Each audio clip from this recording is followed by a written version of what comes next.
الحمد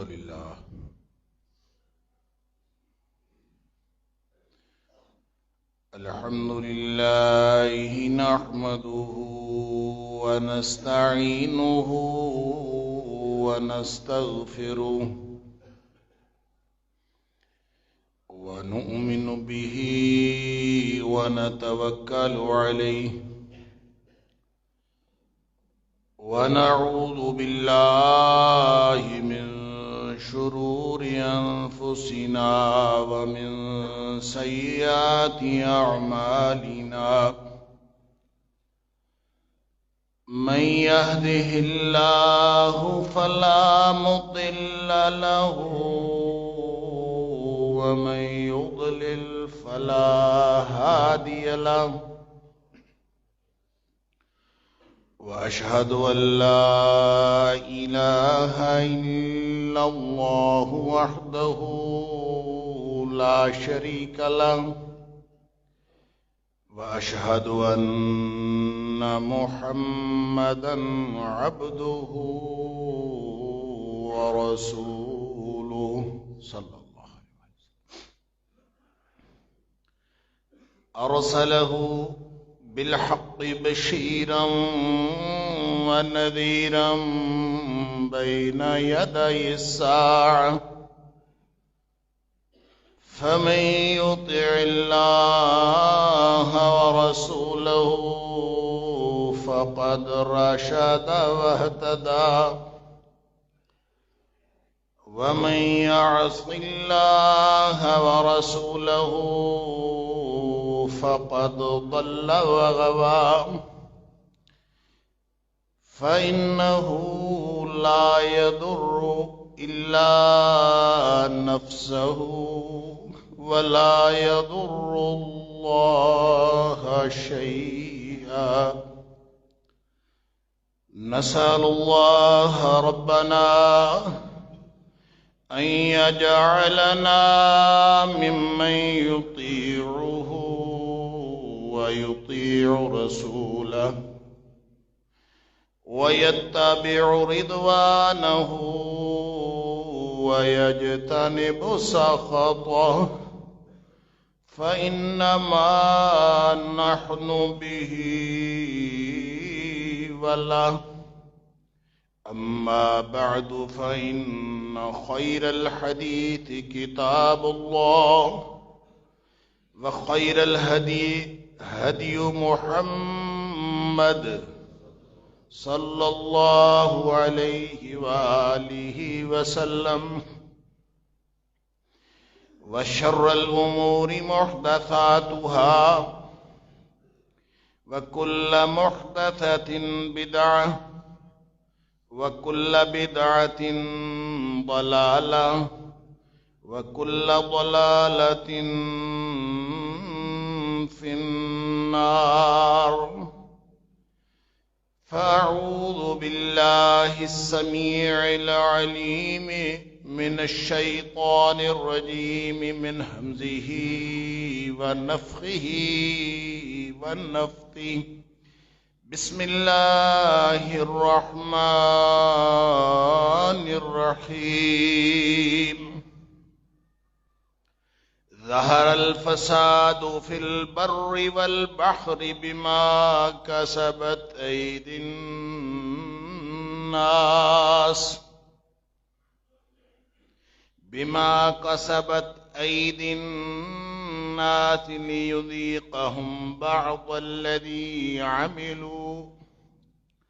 ليذيقهم بعض الذي عملوا لعلهم يرجعون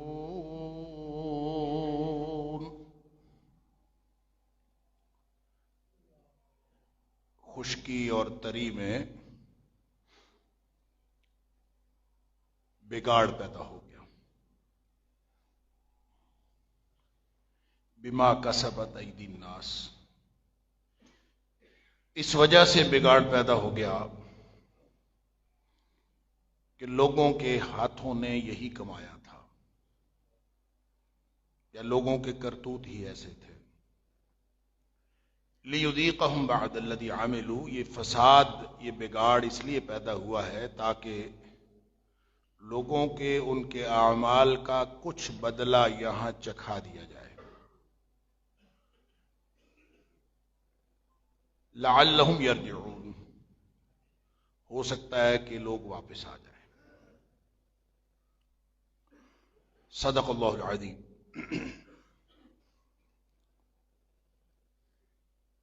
اللہ نے یہ سارا کارخانہ قدرت کمال حکمت کے ساتھ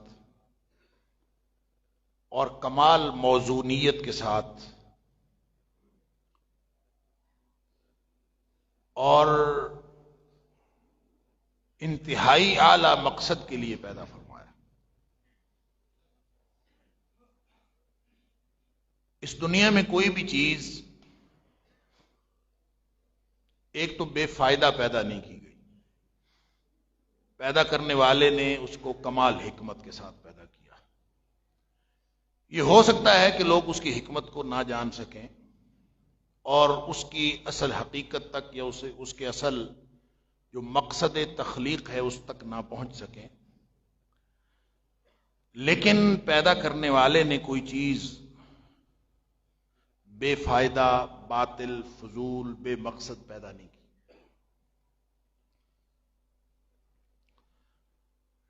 پھر اس سارے نظام میں جہاں اس نے باقی مخلوقات پیدا کی، اسی میں ایک مخلوق جس کا نام انسان ہے وہ بھی پیدا فرما دیا،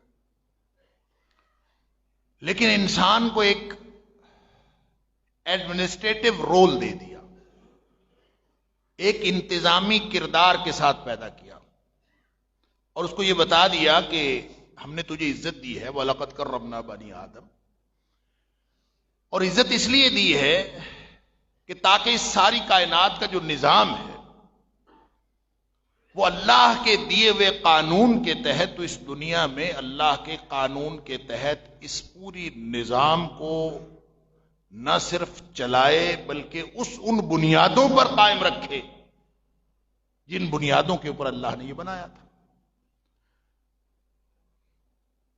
البتہ جب تم اس طرح سے کرو گے تو پھر اس دنیا میں پیدا کی ہوئی ہر چیز تمہارے لیے ہے۔ هو الذی خلق لکم ما فی الارض جميعا، اس زمین پر جو کچھ بھی پیدا کیا ہے وہ اللہ نے تمہارے لیے پیدا کیا۔ یہ کائنات مسخر ہے تمہارے ہاتھ میں، چاہو گے تو سمندروں کو پھاڑ کر تم ان کا سینہ چیر کر اس کے اوپر سفر کر لو گے، چاہو گے تو ہواؤں کو چیر کر اس کے اوپر اڑ جاؤ گے، چاہو گے تو پہاڑوں کی چوٹیاں بھی سر کر لو گے، جو بھی کرنا چاہو گے سب کر لو گے، اس لیے کہ هو الذی خلق لکم ما فی الارض جميعا، اس نے سارا کچھ بنایا ہی تمہارے۔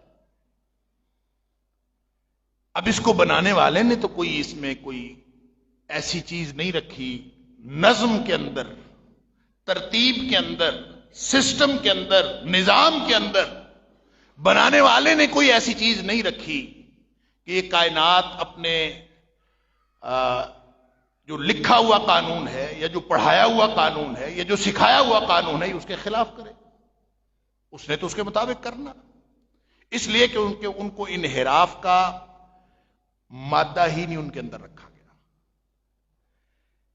سورج، چاند، ستارے سب اپنے اپنے مدار میں گھومتے ہیں، سارا نظام اپنے اپنے، سورج جتنا مرضی بڑا ہے ساری دنیا کو روشنی دیتا ہے، لیکن اس کا یہ اختیار نہیں ہے، اس کا یہ مطلب ہرگز نہیں ہے کہ چونکہ وہ بڑا ہے اور چونکہ وہ روشنی دیتا ہے لہذا وہ دنیا میں بدماشی کرتا پھرے۔ اس کا ایک کردار متعین ہے، بس اس سے آگے نہیں جانا۔ اللہ اکبر۔ والقمر قدرناه منازل حتى عاد كالعرجون القديم لا الشمس ينبغي لها ان تدرك القمر ولا الليل سابق النهار كل في فلك يسبحون۔ اپنا اپنا کردار، بڑا ہے یہ چھوٹا ہے، بنانے والے نے بنا دیا، لیکن جب تک وہ اپنے کردار میں نہیں رہے گا یہ کائنات کا نظام نہیں چل سکتا۔ لہذا لا الشمس ينبغي لها ان تدرك القمر، سورج کبھی یہ کر نہیں سکتا کہ وہ اپنا مدار چھوڑ کے چاند کے مدار میں آ جائے کہ کہ آخر میں بڑا ہوں اور چاند بھی تو روشنی مجھ سے لیتا ہے، تو کوئی حرج نہیں میں اگر اس کے مدار میں کبھی چلا جاؤں. نہیں، کل فی فلک یسبحون. نظام اس وقت چلتا جب سب ایک ایک جزیات کے ساتھ، ایک ایک ڈیٹیل کے ساتھ ہر وجود اپنا اپنا کردار ادا کرے تو نظام چلتا ہے، وگرنہ نہیں چلتا. ہم جس ماحول کے اندر زندگی گزار رہے ہیں، ہم ارد گرد دیکھیں تو سوائے مایوسی کے کچھ نظر نہیں آتا. جس چیز کو دیکھتے ہیں زوال ہے کہ انتہا کو پہنچا. یعنی یوں سمجھے کہ جس چیز کو ہاتھ لگاتے ہیں وہ مٹی بن کے ہاتھ میں آ جائے، اپنا وجود تک برقرار نہیں رکھ سکتے. آپ ہماری معیشت دیکھ لیں، سب سے بڑا کرائسس کہتے ہیں دنیا میں معیشت کا کرائسس ہے، اکانومی کا کرائسس ہے. ہماری اکانومی کہاں؟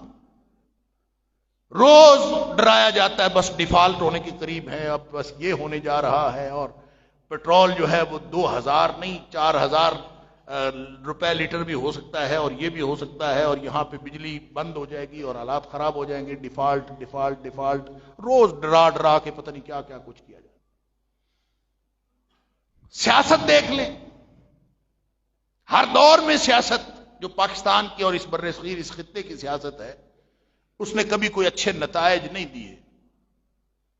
لیکن خاص طور پر جو آج کی سیاست ہے وہ تو غلاظت بن چکی ہے. اس کے اندر تو کوئی حد رہ نہیں گئی. بس آپ کو ایک سیاسی پارٹی کا لیبل اپنے اوپر لگانا ہے، اور اس کے بعد گالیاں جو ہیں وہ تو صدقے خیرات میں بھی ملتی رہیں گی، اور اس کے بعد دوسری پارٹی کے لوگ آپ کو اور دوسری پارٹیوں کے لوگوں کو آپ جینے کا بھی حق نہیں دیتے. سیاست کرنا تو دور کی بات.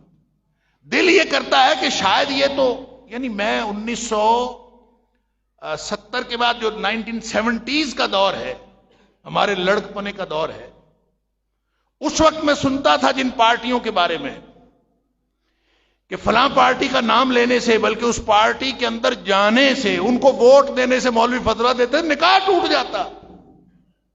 پھر کمال ہو گئی. اس وقت بڑی حیرانگی ہوتی تھی، اچھا ایسی بھی کوئی پارٹی ہے جس کو ووٹ دینے سے نکاح ہی ٹوٹ جاتا. اتنا مشکل معاملہ، بندے کا نکاح ہی ٹوٹ جائے، ووٹ دینے کا کیا فائدہ. اللہ اکبر. اب پتہ چلا ہے وہ پارٹیاں جن کے ووٹ دینے سے نکاح ٹوٹتا تھا وہ بھی، اور جن کو ووٹ دینے سے نکاح ٹوٹتا تھا وہ بھی سارے ایک پلیٹ فارم پہ. کمال نہیں ہو. ایسی غلاظت بھی دنیا میں کبھی دیکھی؟ مسئلہ کیا ہے؟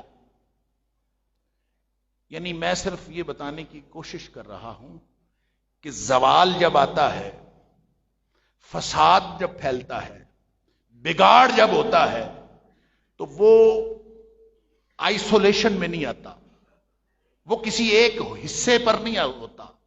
زوال زوال ہوتا ہے اور قومیں پھر زوال کا شکار ہوتی چلی جاتی. پھر وہ آل اوور ہوتا ہے، پھر وہ اکراس دی بورڈ ہوتا ہے، پھر سارے طبقے اس سے متاثر ہوتے ہیں. چاہے وہ حکمران ہو وہ بھی متاثر ہوتے ہیں، چاہے وہ عوام ہو وہ بھی متاثر ہوتے ہیں، اور چاہے وہ سرکار ہو وہ بھی متاثر ہوتی ہے. جس کو آپ ریاست کہتے ہیں وہ بھی متاثر ہوتی ہے. اب ہم جس ملک میں رہ رہے ہیں یہاں ریاست کس چیز کا نام؟ ریاست پاکستان کے خلاف کوئی بات نہیں ہونی چاہیے، باقی جو مرضی کر لے. ٹھیک ہے، بہت اچھی بات. ریاست کیا کس چیز کا نام ہے؟ کس بلا کس چڑیا کا نام ریاست ہے؟ یا کیا ہمارا وزیر اعظم ریاست ہے؟ ہمارا صدر مملکت ریاست ہے؟ ہماری گورنمنٹ ریاست ہے؟ ہمارے سرکاری ملازم ریاست ہیں؟ آپ ریاست ہیں، میں ریاست ہوں. کون ریاست ہے؟ ریاست کے کوئی خلاف بات نہیں ہونی چاہیے، بالکل ٹھیک بات ہے، ریاست ہے ہماری. لیکن کون ہے ریاست؟ کس کا نام ریاست ہے؟ ہر اس شخص کا نام ریاست ہے جس کے ذریعے سے اس ریاست کا نظام چلتا ہے. اگر آپ اس میں ہیں تو آپ بھی ریاست ہیں. آپ اگر ریڑی لگا کے کھڑے ہوئے ہیں سڑک پہ اور سبزی یا فروٹ بیچ رہے ہیں تو آپ اس ریاست کے اندر کردار ادا کر رہے ہیں. آپ جھوٹ بولیں گے تو اس کا مطلب ہوگا ریاست جھوٹ بولتی ہے. آپ کلرک ہیں، آپ کرسی پہ بیٹھے ہیں، آپ غلط کام کریں گے، ریاست غلط کام کرتی ہے، آپ ریاست کے نمائندے، لہذا کوئی چڑیا نہیں ہے جو آ کے اس کو خراب کر رہی ہے. میں اور آپ، ہم سب ریاست ہیں، ہم سب اس نظام کا حصہ ہیں. اللہ فرماتا ہے ظہر الفساد فی البر والبحر. یہ فساد کسی آئسولیشن میں صرف سیاسی نظام نہیں بگڑا، صرف سماج نہیں بگڑا، سماجی اقدار نہیں بگڑی، صرف اور صرف معاشرتی طور پر لوگ اور تہذیبی طور پر لوگ بے حیائی کا شکار نہیں ہوئے. ظہر الفساد فی البر والبحر، خشکی اور تری، پورا نظام کائنات بگڑ گیا، ہر چیز بگڑ گئی، ہاتھوں سے نکل گئی. قرآن تبصرہ کرتا، لیکن یہ بے سبب نہیں نکلی، بے سبب سب کچھ نہیں ہوا. آپ کو سیاست کی کوئی ڈائریکشن سمجھ نہیں آتی، آپ کو معیشت کی کوئی ڈائریکشن سمجھ نہیں آتی، آپ کو ہمارا سماج سمجھ بھی نہیں آتا، تو آپ کا کیا خیال ہے کہ اس میں آپ کا کوئی حصہ نہیں؟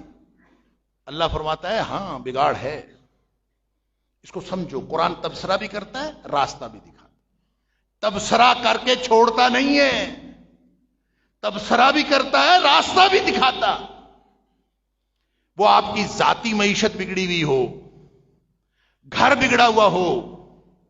ہم چونکہ مولوی ہیں اور مولوی پبلک پراپرٹی ہوتا ہے، میں ایک عام بات کہا کرتا ہوں عذرائے تفنن، لہذا جس شخص کو بھی مسئلہ ہوتا ہے وہ کوشش کرتا ہے کہ مولوی کے ساتھ تو ڈسکس کر لیا جائے، کوئی حرج نہیں، شاید یہاں سے کوئی بات سمجھ آئے. حیران رہ جاتے ہیں لوگوں کے ذاتی انفرادی گھریلو مسائل. اللہ اکبر.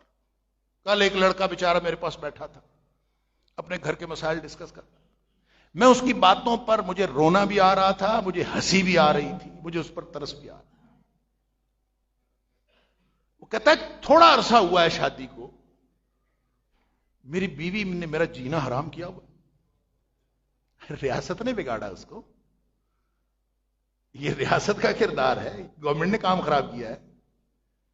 اچھا وہ بیچارہ کہے جی مجھے تو اتنا ڈر لگتا ہے اپنی بیوی سے، اس کا غصہ اتنا شدید ہے کہ مجھے ڈر لگتا ہے کہ یہ کوئی کام نہ خراب کر دے، تو مجھے اتنا عرصہ ہو گیا شادی کا، جتنے مہینے ہوگا میں ڈر کے زندگی گزار. کتنی قابل رحم بات ہے. شادی بندہ کرتا ہے، اللہ تعالیٰ قرآن میں کہتا ہے کہ تمہارے درمیان مودت و رحمت پیدا کی. ہن لباس لکم وانتم لباس لہن. یہ تو ایسے ہے جیسے آپ نے رضائی اوپر اوڑھ لی اور ہر چیز چھپ گئی. آپ تو ایک دوسرے کا لباس تھے. یہ ریاست نے بگاڑا ہے، یہ کسی حکومت نے کہا ہے یا کسی لا انفورسمنٹ ایجنسی نے کہا ہے کہ آپس میں آپ نے تعلقات ٹھیک نہیں رکھنے. بگاڑ جب آتا ہے تو ظہر الفساد فی البر والبحر، آل اوور دا ورلڈ. فساد کسی ایک جگہ پہ نہیں ہوتا، وہ ہر جگہ پہ ہوتا. گھر بھی اجڑتے ہیں، قومیں بھی اجڑتی ہیں، تباہ و برباد ہو جاتے ہیں، سب کچھ ختم ہو جاتا ہوا پڑا. اسی کو قرآن نے کہا تھا وَكُنْتُمْ عَلَى شَفَا حُفْرَةٍ مِّنَ النَّارِ. تم آگ کے گڑھے کے کنارے پہنچ چکے تھے. بس اس کے بعد جب آدمی آگ کے گڑھے کے کنارے پہ ہوتا ہے تو اس کے بعد کیا ہے؟ گرنا ہے اور جل جانا، بھسم ہو جانا، ختم ہو جانا. لیکن یہ تو اللہ کا کرم ہوا، فَانْقَذَكُم مِّنْهَا، اللہ نے اسے بچا لیا. تو سبحان اللہ، کتنا بڑا کرم اللہ کا ہوا کہ آگ کے گڑھے کے کنارے قوم پہنچ چکی ہو. اللہ کو کوئی پرواہ نہیں ہے کہ تم بڑے قدوں والے ہو، تم بڑی طاقت والے ہو، تم کون ہو. قوم عاد، قوم سمود کے تذکرے پڑھ لیجئے قرآن میں. اللہ تباہ و برباد کر دیتا ہے، کسی کو نہیں چھوڑتا. اللہ تعالیٰ نے 6 اقوام، وہ جو عالم عرب کے اندر جن کے قصے مشہور تھے، اللہ نے قرآن میں بار بار ان کا ذکر کیا ہے کہ ان کی تباہی و بربادی دیکھ لو. وہ تباہ و برباد ہو گئیں، نہ اس پہ آسمان رویا، نہ کوئی زمین میں زلزلہ آیا، کچھ بھی نہیں ہوا. اللہ نے قومیں تباہ کر دیں، صرف تاریخ میں اس کا نام رہ گیا، ختم ہو گئیں. اور اللہ تعالیٰ کا قانون یہی ہے کہ وہ جب آگ کے گڑھے کے کنارے پہ پہنچے ہوئے ہیں تو یا تو واپس آ جائیں اور یا گر جائیں. اور تو کوئی، یعنی یہ آدمی گڑھے کے کنارے پہنچا ہوا ہو تو زیادہ دیر تو یہ سچویشن نہیں رہ سکتی. اگر وہیں پہ کھڑا ہے کنارے پہ تو یہ تو زیادہ دیر نہیں چلتا، یا گرنا ہے یا واپس آنا ہے. تو قرآن کہتا ہے کہ ظہر الفساد فی البر والبحر، خشکی اور تری یہ محاورتن کہا گیا ہے، لیکن ایکچولی بھی ایسے ہی ہے کہ چاہے سمندر ہو، چاہے وہ خشکی ہو، چاہے کچھ بھی ہو، سارا نظام ہی بگڑ گیا. ہمارے گھر ختم ہو گئے، گھر تباہ و برباد ہو گئے، ہمارے گھروں کا ماحول، ہماری اولادیں ضائع ہو گئی، ہماری اولادیں ہاتھوں سے نکل گئیں، ہمارے اپنے اخلاق ختم ہو گئے، ہم خود اپنے اخلاق کی تحفظ نہ کر سکے، اپنے اخلاق کی حفاظت نہ کر سکے. ایک ایک شخص ذرا غور تو کر کے دیکھیں ہمارا کیا کیا، کس کس ڈائمنشن میں، کس کس رخ میں، کس کس چیز میں بگاڑ پیدا ہوا. دیکھیں تو صحیح، کچھ بچا ہی نہیں، حالات اتنے خراب ہیں. اللہ تعالیٰ معاف فرمائے. یہ جو بگاڑ ہے، میں اس کے بارے میں جتنی بھی تفصیلات عرض کرتا جاؤں، ہم سب کو معلوم حل کیا ہے، کرنا کیا ہے. آج اگر واپسی ہو جائے گی تو پھر آگ کے گڑھے سے بچ سکتے ہیں، اگر نہ اللہ نئی قوم لے آتا ہے، اللہ کو کوئی پرواہ نہیں ہوتی. اللہ تعالیٰ نے قرآن میں جو تاریخ کا فلسفہ دیا وہ یہی، جب 6 اقوام کی تباہی و بربادی کا قصہ وہ سناتا ہے آپ کو، اور بار بار سناتا، وہ اس لیے نہیں سناتا کہ بس آپ دیکھ لیں ہاں جی وہ مر گئے اور وہ ختم ہو گئے، وہ نہیں، یہی حالات تمہارے ہو سکتے ہیں، یہ عبرت کے لیے ہے. کوئی قرآن کا قصہ لقد کان فی قصصہم لعبرۃ، ان کی کہانی سنانے کے لیے تمہارے لیے اصل میں عبرت کا سامان ہے کہ اس برے وقت سے بچ جاؤ. تباہی و بربادی سے بچنا ہے تو واپسی. قرآن کہتا ہے لیذیقہم بعد الذی عملوا، خوشی کی بات یہ ہے اور خوشخبری کی بات یہ ہے کہ الحمدللہ، شکر ہے اللہ کا، اللہ نے ہمارے کرتوتوں کی سزا پوری نہیں دی ابھی. اس نے تو ایسے بس ذرا سا جھٹکا دیا ہے،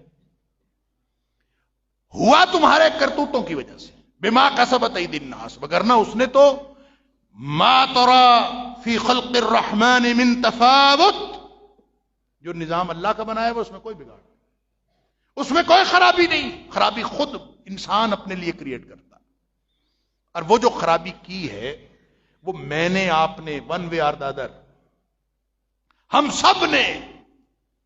بگاڑ ہوتا ہے تو جیسے میں نے پہلے عرض کیا کہ بگاڑ اکیلا نہیں ہوتا، کسی ایک جگہ نہیں ہوتا، بگاڑ آل اوور ہوتا ہے. پھر آپ اس سے رک نہیں سکتے اور کسی جگہ سے روک نہیں سکتے. گلنا سڑنا معاشرہ شروع ہو گیا تو بس کہانی ختم. اللہ اکبر. ہم اگر چاہتے ہیں کہ تباہی و بربادی سے بچ جائیں، اور یقیناً میں اور آپ ہم سارے چاہتے ہیں، ہم سب کا دل کرتا ہے کہ ہماری واپسی ہو جائے، تباہی و بربادی نہ ہو، تو پھر آج سوچ لیجئے. اللہ فرماتا ہے لیذیقہم بعد الذی عملوا، یہ تمہارے اعمال کا کچھ بدلہ ذرا سا چکھایا ہے، تباہ نہیں کیا. اگر وہ واقعتاً کرتوتوں کے موافق پکڑ لے نا تو ہمارے تو وجود کا جواز ہی ختم ہو چکا ہے. لو یؤاخذ اللہ بما کسبت ایدی الناس، اگر اللہ پکڑ لے نا واقعی جو کچھ کرتوت لوگ کر رہے ہیں اور کیے جا رہے ہیں، باز ہی کوئی نہیں آ رہا. اگر اللہ پکڑ لے، فرمایا کہ ما ترک علی ظہرہا من دابۃ، تو اس روئے زمین پر تمہیں کوئی جاندار چلتا ہوا دکھائی نہ دیتا. اتنی بڑی تباہی آتی، اللہ تعالیٰ سب کو ملیا میٹ کر دیتا. کرتوت تو ایسے ہیں، لیکن اس کی مہربانی ہے، اس کی رحمت ہے کہ اس نے ہمیں باقی رکھا ہے. لہذا اپنے حالات کا جائزہ لیجئے، انفرادی طور پر بھی اور اجتماعی طور پر بھی. راستہ باقی ہے، اور وہ راستہ کون سا ہے؟ شکر ہے اللہ کا. وہ ایک تو وہ فرماتا ہے کہ لیذیقہم بعد الذی عملوا، میں نے ابھی عذاب نازل نہیں کیا، میں نے تو ذرا سا چکھایا ہے، اور چکھایا اس لیے ہے لعلہم یرجعون، شاید کہ یہ واپس آ جائے. واپسی کا راستہ دکھانے کے لیے ذرا سا جھٹکا دیا ہے. اور میں اور آپ اگر واپسی کا راستہ دیکھنے کے باوجود نہیں آ رہے، اللہ، اور وہ کیا ہے؟ میں یہ موضوع کو پہلی دفعہ بیان نہیں کر رہا. اور جب وہ کوئی چوکیدار آوازیں دیتا ہے نا گلی میں کھڑے ہو کے کہ جاگتے رہنا بھائیوں، تو اس کا مقصد دوسروں کو جگانا نہیں ہوتا. اس کا مقصد یہ انشور کرنا ہوتا ہے کہ میں تو جاگ رہا ہوں. اپنے آپ کو بتانا ہوتا کہ مجھے جاگنا ہے. موت تو سر پہ کھڑی کسی بھی وقت آ سکتی ہے. تباہی و بربادی آئے نہ آئے، موت من مات فقط قامت قیامت ہو. ابھی چند لمحے بعد ہماری موت آ سکتی ہے، یہاں سے اٹھنے سے پہلے آ سکتی ہے. ہو سکتا ہے مسجد سے باہر نکلنا نصیب نہ ہو، جو سانس اندر گئی ہے باہر نہ آئے، باہر گئی ہوئی اندر نہ آئے، ایک لمحے کی مہلت نہ ملے. تو جو مہلت ملی ہوئی ہے غنیمت ہے نا. وہ فرماتا ہے میں نے اس لیے دیا لعلہم یرجعون، واپسی کا راستہ بھی دیا، تبصرہ تجزیہ کر کے واپسی کا راستہ دکھایا بھی ہے، اور واپسی کے لیے موقع موجود ہے. اگر کسی نے واپس آنا ہے تو ابھی آ جاؤ، نہیں آنا تو پھر دھکے کھاؤ، پھر انتظار کرو. فتربصوا حتی یاتی اللہ بامرہ، پھر انتظار کرو اللہ کا حکم کب آتا. اور آنے والا ہے. تباہیاں اور بربادیاں جب آتی ہیں قومیں واپسی کا، کہیں تو ہم دیکھیں کہ ہاں واپسی شروع ہو چکی ہے. اور واپسی کا معیار کوئی کسی کے اوپر توقع نہ رکھیں، کسی کی طرف نگاہ نہ رکھیں کہ وہ یہ کرے گا. آپ ہیں ذمہ دار، میں ہوں ذمہ دار، ہم ذمہ دار ہیں. کیا ہم نے واپسی کا سفر شروع کر دیا ہے؟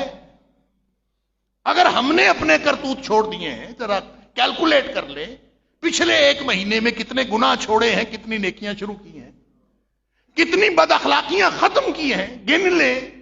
اپنا محاسبہ ہم سب کر لیں. میں اپنا کرتا ہوں، آپ اپنا اپنا کر لیں. اگر تو پچھلے ایک مہینے میں، پچھلے ایک ہفتے میں، پچھلے ایک دن میں، آج صبح سے لے کر اب تک میں اگر ایک بھی برائی چھوڑی ہے اور ایک بھی کسی اچھے اخلاق کو اپنایا ہے تو انشاءاللہ امید کی بات ہے واپسی کا سفر شروع ہو چکا. اور اگر یہ نہیں ہے نا تو پھر آج فکر کر لیں، پھر تباہی و بربادی ہمارے سر پہ کھڑی ہے. کوئی اور طریقہ نہیں. لوگ کہتے ہیں قیادت کا فقدان ہے. جی قیادت کا فقدان، اور بھئی قیادت کا فقدان تمہیں جھوٹ بولنے سے، تمہیں سچ بولنے سے کون روکتا ہے؟ جھوٹ بولنے پر کون مجبور کرتا؟ سب ہم خود اپنی مرضی سے کر رہے ہوتے ہیں، اور ہر شخص کو یہ شعور موجود ہے. لیکن جہاں اس کا مفاد ہے اس نے کرنا. حکمران کا اپنا معاملہ ہے اور عوام الناس کا اپنا معاملہ ہے. کسی نے آپشن دیا تھا کہ دیکھیں نیکی کا حکم کرنا ہے، برائی سے منع کرنا ہے، یہ آپشنل سبجیکٹ نہیں ہے زندگی کا کہ حکمران ہوں گے تو کریں گے، اختیار آئے گا تو کریں گے. نہیں، نبی اکرم صلی اللہ علیہ وسلم فرماتے ہیں کہ تمہیں ہر صورت میں اللہ وَلَا تَأْمُرُنَّ بِالْمَعْرُوفِ وَلَا تَنْهَوْنَ عَنِ الْمُنْكَرِ. برائی ساری دنیا کو پتہ ہے یہ برائی، نیکی ساری دنیا کو پتہ ہے نیکی. تمہارے پاس یہ آپشن نہیں ہے، یہ compulsory subject of your life. لازمن نیکی کا حکم دینا، لازمن برائی سے روکنا. اللہ اکبر. نہیں کرو گے تو پھر کیا ہوگا؟ پھر یہ نمازوں کا فائدہ بھی نہیں رہے گا.